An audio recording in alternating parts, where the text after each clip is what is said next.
BJP चाल चलेगी कि कई मुख्यमंत्री होंगे। सोचिए, पहली सूची में मुख्यमंत्री का नाम नहीं टिकट का, आप सोचिए।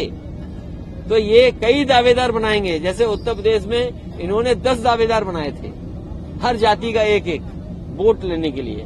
तो ये वोट लेने के लिए प्रत्याशी बनाए गए हैं, लेकिन इनका भविष्य कुछ नहीं है।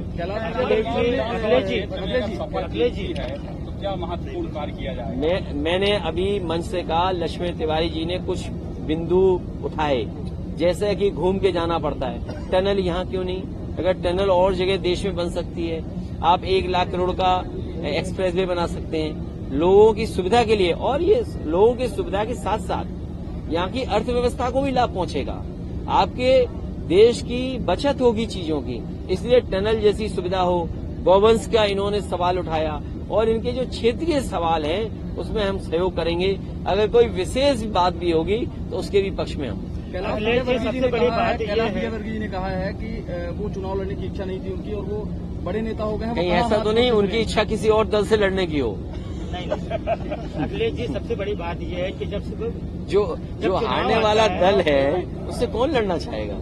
तो हो सकता है उनके अपने व्यक्तिगत विचार इस तरह आए हों, वो उनकी अपनी पार्टी का अंदर मसला है। अखिलेश जी, जब चुनाव आता है तब आपके पार्टी का याद आता है। क्या बात कर रहे हो आप? तो जिस तरह से जो अरे पत्रकार साथी, क्यों ऐसा कहते हो?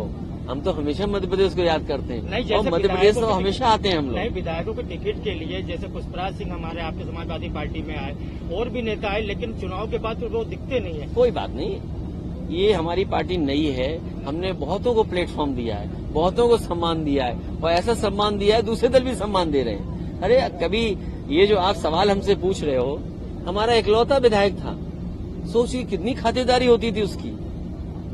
कभी बीजेपी खातिरदारी कर रही है, कभी कांग्रेस खातिरदारी कर रही है, और किस रूप में खातिरदारी हुई थी वो जरा जानो आप। इसलिए हम कह रहे हैं कि तीसरा विकल्प है जो रास्ता दिखा सकता है। हम समाजवादियों ने एग्जाम्पलरी काम किए हैं। याद कीजिए, प्रधानमंत्री जी एक सड़क पर उतरे थे, एक एक्सप्रेस वे में हरकुलस से उतरे थे, वो समाजवादियों की देन है। समाजवादियों ने अगर ऐसी सड़क डिजाइन न की होती तो शायद देश के प्रधानमंत्री इतने बड़े विमान से सड़क पर नहीं उतर पाते। और अभी मध्य प्रदेश के एक प्रिय ठेकेदार ने सड़क बनाई, हमारी बुंदेलखंड एक्सप्रेस वे, प्रधानमंत्री ने उद्घाटन किया, बारिश हुई, सड़क ढह गई। आप पता करिए, सोचिए आपके यहाँ के एक प्रिय ठेकेदार ने सड़क बनाई, अभी भी काम चल रहा होगा उसका, अभी भी काम खत्म नहीं हुआ है। कांग्रेस मध्य प्रदेश में 50% भ्रष्टाचार की बात करती है, तो क्या ये माना जाए वो जो आप उदाहरण दे रहे हैं वो भी एक नमूना? नहीं, हमारा एजेंडा अलग है, उनका एजेंडा अलग है। हमने ये कहा कि दुनिया का सबसे बड़ा भ्रष्टाचारी काम अगर कोई हुआ था तो नोटबंदी हुई थी। याद कीजिए, नोटबंदी में ये कहा गया कि भ्रष्टाचार खत्म हो जाएगा, आतंकवाद खत्म हो जाएगा, लेकिन वो योजना ही सबसे बड़ी भ्रष्टाचारी निकली।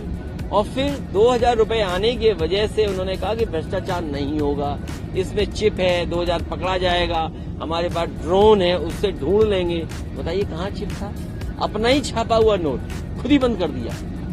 इसका मतलब ये है कि उन्हें पता था कि ये 2000 रुपया भ्रष्टाचार बढ़ा रहा है। और फिर बैंकें खत्म हो गई। सोचिए, बैंकें खत्म हो गई, कोई कल्पना कर सकता है बैंकें खत्म हो जाएंगी? कुछ बैंकों के नाम ही नहीं बचे। इलाहाबाद बड़ी बैंक थी, किसमें मर्ज कर दी? तो ये भ्रष्टाचार बढ़ा। ये 50% भ्रष्टाचार जो होगा वो तो होगा ही, लेकिन ये सोचो देश का कितना बड़ा भ्रष्टाचार हुआ है। 2024 में लोकसभा चुनाव से पहले राम मंदिर का उद्घाटन होने जा रहा है, तो इसमें क्या खराब बात है? देखिए, बीजेपी तो गाय पे भी वोट मांगेगी, गाय के गोबर पे वोट मांगेगी, तो उसमें हम क्या करते हैं? लेकिन भगवान ने कैसा इनको सजा दी। आपके यहीं बड़ा मंदिर बना था, बताओ, एक हवा के झोंके ने सब मूर्तियां तोड़ दी थी कि नहीं तोड़ दी थी? सजा मिली कि नहीं मिली? और बीजेपी के लोग इतना झूठ बोलते हैं। महिला विधेयक पास किया, अभी टिकट कितनी घोषित हुई है? क्या उसमें 33% महिलाओं को टिकट मिला है? तो भगवान श्री राम का मंदिर बन रहा है, वहाँ सब लोग आएंगे, सब लोग दर्शन करेंगे। आम आदमी पार्टी की तीसरी विधानसभा में भी इंडिया वर्सेस भारत काम करेगा। इंडिया भी काम करेगा, भारत भी काम करेगा, दोनों काम करेंगे। भारत और इंडिया में क्या फर्क है? इंडिया से घबराकर भारत बोलने लगे, यही तो फर्क है ना।